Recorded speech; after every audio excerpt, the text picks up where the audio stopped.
Oui, ndeko nanga na yebi bukanga lonzo lokola congolais nyonso oyo ayebi ndenge sango wana eyela biso ke bazosala nakoba ndeni compagnie moko ya bilanga oyo ebanda kosokipe mpona makambo ya donc kolesa bacongolais quoi bahectare ya bilanga ya minene bakote ya bakenge kuna ndeko na ngai omoni makambo tovivre na mboka oyo makambo tovivre na mboka oyo eza makambo moko donc il y a regretté kaka d'abord avant de commencer ma bukanga lonzo volonté politique ezati moni ndeko na ngai volonté politique ezati donc malgré bon ça makambo oyo pour ils en avantage ya ba congolais mais ils ont des avantages na biso toujours profiter na ngote lokwa bukanga lonzo na mona basala ba cantine ouais côté bat ba rose lokwa bukanga lonzo mais ne que nous la prix au lieu de biloko za na mboka na biso ezala na prix assez par rapport ya biloko ezo talibanda mais c'est le contraire donc biloko ngo au lieu za abordable ndenge musée à salara kala na CPP donc biloko bat boko soma na ba conteneur na ba cantine boko soma biloko za moins cher et population bande ko se retrouver makambo les aki muki donc mauvaise volonté d'abord bukanga lonzo wana so landi projet na bukanga lonzo ezaki ba millions et des millions de dollars pour passer la iloko wana mais résultat na ngozani il paraît coûter kanga. Il paraît, parce que je n'ai pas l'information, je ne peux pas confirmer ici que Kanga tu es Kanga, mais il paraît, news mo Kalamingta qui est Kanga, il paraît. Donc, mauvaise volonté. C'est comme si on n'est pas dirigé par les propres fils du pays. Parce que ceux qui ont dirigé, Bandekona, ils ont associé Bandekona, même le minimum au Salango. Donc, cantine wana ezali tout le monde a mon mais tout le monde a nous batu pene belete ke bakota na kati ba olela. Comprendre donc volonté zati ba continuer dans la volonté de aussi la population et le komoro ya malam pour population et sentir que o ba continuer aussi la biso ils a pour un avantage na biso ils a pour nous faire nourrir biso ti donc ils a pour nous intérêt na bango moko ba biloko wana soit ekendaka na banda na bango moko pour na mona na so o lekin de na biso o filmer ba cantine wana pour ngalo o mona population wana te o mona te ki bazo tonda ndenge zaki na tanga musée soko ko sakisa ba image wana tanga musée ndenge zalaka ba nous ba soya bani ba ko somba na o ya mikolo au sentir différence donc ces gens ne savent pas quoi faire ou bien ils sont mal entourés ou bien bazo sala marambo expressement là on ne sait pas donc na ba cantine wana na maramba bukangalo la population ne se retrouve pas pour ceux qui demandent se retrouver tenga to sentir en on a sani ya congolais changement OK de kolanga ezelo ko bombati ezelo ko bombati c'est connu par tout le monde. Les Abbassides africains des bazars derrière yango par ya munene les Abbassides africains. Les Abbassides africains des bazars na actionnaire ya loko wana. Et ma information dans la ngo ezai que donc ba nini ya liboso ba récolte ya liboso et que na Afrique du Sud, il paraît que na d'abord Afrique du Sud pour et biso ça a servi. Donc il y a Abbassides africains bazar derrière même ba full oyo. Ba organiser ngozala ba union européenne, c'est connu sur de tout le monde. Ya mamba bombaté. C'était pas l'État qui était derrière ça. Ils aiment l'Union européenne. Vous comprenez? Ils aiment l'Union européenne. Donc ils aiment les Sud-Africains. Donc les Sud-Africains étaient derrière ça. Il y a un peu comique et Kangami. Et les Sud-Africains sont quand même bons. Donc ça prouve tellement que bateau dirigé Bisso, bateau a mauvaise volonté. Volonté au sol parce que le Congo a le moyen. Le Congo a des comment je peux dire, a de nombreuses richesses. Donc moi quand je suis de vivre bonité ma belle nabiso tout ce qui bota donc est-ce que tout ça besoin de site africain pour ça la biso le local bukanga lonzo je ne crois pas ils ont juste tous s'organiser entre biso et puis volonté zala il y a bon sambo ka diriger bande ko na yo volonté wana ezala donc ils ont les camarades bomba de konanga parce que d'Afrique depuis que basite africain baza derrière makambo wana bukanga lonzo to yebi ndebi balandela makambo inga soki inga trop soki basite africain pe kaka parce que avec bataille là makamwana trop très bien c'est connu par tout le monde donc nous sommes les organisation zati na mboka organisation zati pour Congo zangi mbongo te au salama ya bukanga lonzo na ya biso mo ya ba fonds propre na biso tout ça pour ça que ba sida africain ba aider biso pour tout ça les loko loka bukanga lonzo bango ba bénéfice donc tout ça a besoin là donc ce que je peux dire aux Congolais ezaka que bon pour na miyango ezo ya ba élection ngo ezo ya faut que voter utile tout voter bateau ba sengeli tout le monde ba opposant on débat changer bilonga tout le monde ba ngoti ba bimi pena polele donc est-ce que le monde na mboka nini opposant opposition et ça na majorité pour créer le moko voilà ce que la constitution reconnaît opposition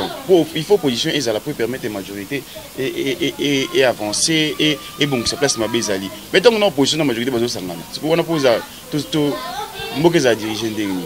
donc toujours comprendre les bateaux na nyoso baza bato mo boye baza bato mo baza na posaka ande ya ba poche na bango donc pour ko éradiquer makambo nyoso wana ya ba bukanga lonzo ba sud africain o bazo réclamer mongo na bango pour te dire que ba sud africain baza na part ya monene na mamba bukanga lonzo ils ont donné leur argent et tout donc congolais faut voter utile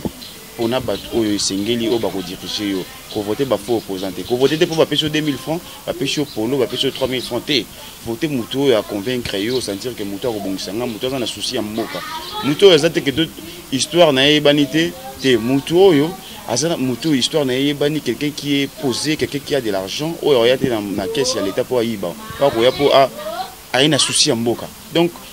réponse ezaka ndeko nanga que pour na makamno soana et les cas pour m'amener ça changer donc faut tout changer la classe politique dans le bagage dernièrement dans ma émission les cas classe politique ne peut pas changer pour m'amener ça changer parce que les gens qui nous dirigent maintenant basent la mauvaise volonté voilà on peut dire ça c'est la mauvaise volonté parce que pays ils ont la richesse pays ils ont les moyens pays ils ont tout maintenant pourquoi ça marche pas pasteur Ekofalo même Dieu s'étonne nous avons s'étonner mais pourquoi ces pays que j'ai tout donné alors on a quatre balais mozo la posa mai des mon Congo on a quatre balais mozo la posa mai donc ce qui est étonnant donc congolais pour na ba konjo ba sengeli pour makamba mboka no échanger puis congolais téléma donc congolais faut téléma congolais ko la souté ko za la té ko zo banga té oyebi ndeko nga za na Afrique du Sud parce que qui en Afrique du Sud au moi donc bas sud africain bazar organisé je peux dire pour bandeko na mama ndimaka ba sacrifice bandeko na mama ba kufa bandeko na bango ba riskaka nous les congolais nous avons peur tout banga ko affronter makambo na ko kufa mais le tout vanda boye tout banga liwe mais makambo yo changer té donc on doit s'élever faut tout téléma côté le mara exacté que tout se révolter tout bomanati tout téléma tout ça la révolte moko pacifique révolte moko oyo donc oyo et aussi ngate que makile tangate ba français ba sala ngona révolution française ba ni otambola balonga de Marseille ti ne ba bengana roi donc on peut le faire il faut que téléma toujours conscience pour mboka la biso changer en tout cas vraiment bukanga lonzo batela biso soki bukanga lonzo batela biso a peuple congolais bénéficiaire na ngelo moté or que c'est le moment le peuple congolais faut azala bénéficiaire nango a bénéficier nango toujours mona babilo mususu ya bapaezo taliban les okota mais entre temps bukanga lonzo na basala pour na peuple congolais aza première producteur ya production ya bukanga lonzo faut peuple congolais ne aza bénéficiaire nango mais o biso to e baraté ceux qui bazwa ngo bagenda ko exporter babilo wana libanda to e baraté en tout cas vraiment pour ngai bukanga lonzo ça relo okira na mboko et ça na ngelo côté bon pour la ande tinga ekutu azongisela bango na bango aboma ngo pe esila kaka mamba bukanga lonzo mpozo esala na ngelo ko moti biso mo peuple to bénéficier na ngote c'est que là on a musala moté esa na mboka na biso mbongo ba defisaki azongisela bango c'est tout bakanga bilo na bango so ba kinde na ngo ba kinde ngo oza elo monter sala na mboka o te jamais to ozo accrédité pour tout ça la bilangana bukanga lonzo premièrement dans soni mboka o na richesse presque tout ndeti ya biso tozanga ba produit ya osala bilanga lo bukanga lonzo te tope tozo pe mbongo accrédité pour tout ça la bilanga lo la bukanga lonzo eza makambo soni premièrement biso tozanga ba richesse oyo tozosala makambo ebele mais ba richesse yango biso mo na mboka na biso tomona na biso yango te toyoka ekendaka libanda ekeboye biso moko toyebi na biso ta ba richesse yango te en tout cas vraiment pour la ngai bukanga lonzo balongola ngo kende bon tout le monde qui ba comme otsa ba conteneur mo na ba point presque ba commune nyonso pour oteka biloko bukanga lonzo mais comme on bilanga bukanga lonzo ngalo na mona ngo te mais tout le conteneur ba tsai ba point ba oteka biloko uta bukanga lonzo mais on dirait pe biloko ngo kufa c'est bilanga pe kufa le bénéficiaire ngo te on a les soso ça vivre frère mbika eza biloko eutana baba Congo fufu banzela mboka kuna bele bukanga lonzo jamais muta bénéficier na kinga azati réalité mboka oyo tolo banina témoin kosomba lipa ba defa boso ba defi bo basa bilanga la fouille de site to kamwa ndeni tout au defa même si on a lié na défi nyonso na Congo to defa a defi c'est nani Congo de Kabila to defi c'est Congo basa ni Congo c'est ba defi c'est Kabila basa ni Kabila ba osenga biso nyonso ba Congolais ne oluka ba defi c'est bonga na monde na zo parta bukanga lonzo na liate ngeke wala futa nyo bala na moto ba defi c'est bonga so ba defi c'est Congo balandi Congo so balandi Kabila bon papa na yo kaka kombo ya bukanga lonzo kombo mo kitoko na ba émission toyoka ba bigeno bukanga lonzo za bilanga pona biso bana Congo mais na komona ka biloko ndenge botu to sepeli ekoli ekomi na tamoko ya kolia mais pona komona biloko lokola masangu na télévision to moni kitoko nde baza ko décortiquer ko buka yango ko tiela ba mituka ya kitoko ko tiela bandeba ko tiela ba emballage mais pona kolia to tika ta kolia mokolo moko te saki ya masangu oyo ezobima kuna par rapport na oyo biso bana mboka awa omoke tolia ya biso moko bana mboka biloko nyonso tutozoyoka yoke ekomokenda Afrique du Sud biloko ba loso masangu biloko esenga ikino biso bana mboka tolia ezomona na ta mokete mais bakolo nango siko ba bingeno za ba sud africain bon pona likambo mbongo to kuki kondima ngo ta mokete bafutaka eloko oyo si olie biso ta guna ngo toyebi te na ndenge nini oyo kobanda kino baloba biso tokoka kofuta mbongo eloko soki oliaki soki odefaki eloko ya moto oyebi kino na lie eloko oyo naza na droit kofuta yango eloko oyo defi oyebi ntina nango te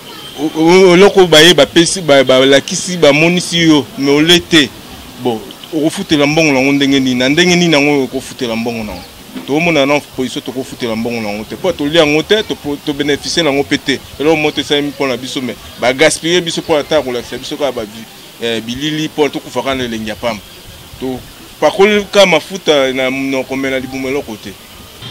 bango ka nde mutu bakende ko somba pona biso ba petit peuple to ko somba te non eloko moko non no ba no demi sac ezo coûter non valeur ya des salaires na ngai bon pona ko somba no somba mo kolonine au moins na zonga na ngata na balabala nde na bandoli ata ebundeli moko be ekolo moko suki wana mais boboma biso ka pamba na yebi yango bon qu'est-ce que ça la vraiment na yebi te mais na yebi eza ya mboka basa ba publicité na ngwe leka ba te bon babilo msuza na ngwa ba publicité babilo mo eza ngatini o mutu ngande tina za beti sikono na liango te na yebi ata guna ngote to vivre kana ba marché na biso eza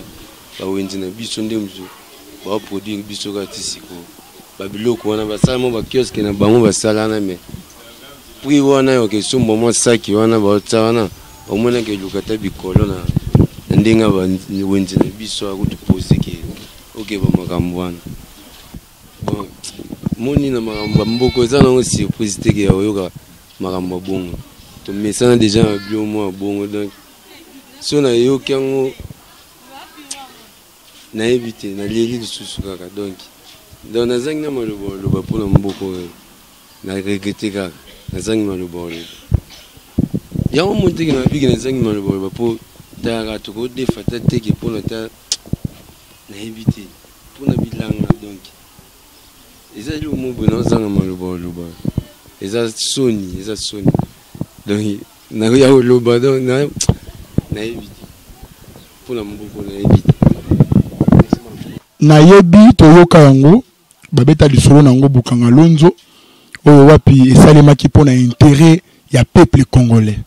juste quand na lisolo nde toyoka mais ko vivre yango lokola bénéfice ya peuple congolais nanu na vivre yango te papa nga naza congolais tango innovation ya malamu esalami na mboka balobaki yango malamu eza po esunga peuple congolais bazoti batie ba point de vente nango mwa bisika ebele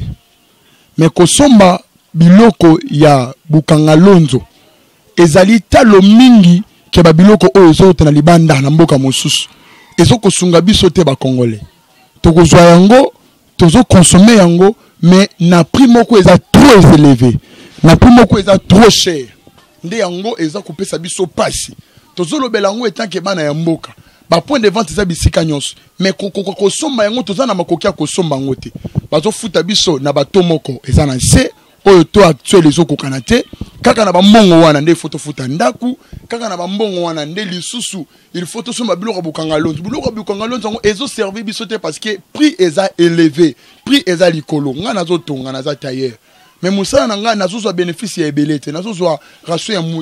ya munene te ezozala muki siko kokende kosomba biloko bukanga lonzo wana talo oyo eleki ndelo omoki ezopesa biso pasi ntina na yango nini na mboka ngo Nzamba yoka mawa. Nzamba yoka mawa. Biso tokoki jamais kodefa mbongo na mboka mususu pamba te biso toza ba premier fournisseur tozo fournir makambo ebele na mboka oyo. Ba électricité na biso zotamwa na mboka ebele. Biloko na biso bilamba na biso zotamwa na mboka ebele. Toza ko innover makambo ebele na mboka oyo. Eloko nini ekotinda biso to bima libanda to defa poto innover to sala ya esika na mboka na biso. Nyonso ezali pasi pe tozali sa ndenge nini motema eza malamu te pona bandeko bazokamba biso ezosunga te penza eza nouvelle ya sika pona ngana yoki ete ba défi ezaki ya ko defa siko ezoservi biso pe neloko te tina na yango ni mieux faut balongola ngo beto sika na vie auto zalaki nango vie quotidienne aza na raison ba ko se retrouver ndenge nini po tango moto investir ne loko po sa motema na ezali azwa ya malamu na oya tiaki siko ton biso to pepe kongola ngo to boyi na biso ko somba yango po ezosunga biso te ezomemeli biso ya motu ya te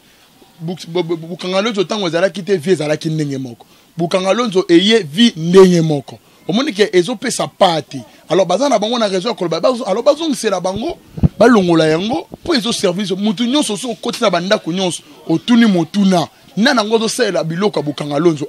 au moins sur 100% tant musu 3% congolais d'azo sailango tant musu pas azate yango bazana raison pour na koloba ke il faut ezonga pour ezo servir biso ne lokote to kosomba ngote pe to kotika la kosomba yango te tant que ko umela na Congo oyo e ko saile lokote to kozwa yango pété pas tambola na ba point de vente romona kenyon seze ko kauka congolais azate ezo somba mate po elekitalo ezo sunga pe ne lokote différence ni ezali na ana na biloko eza importé la biloko eza produit na mboka na biso Congo ezo servir ne lokote voma boka okeza bisika nyonso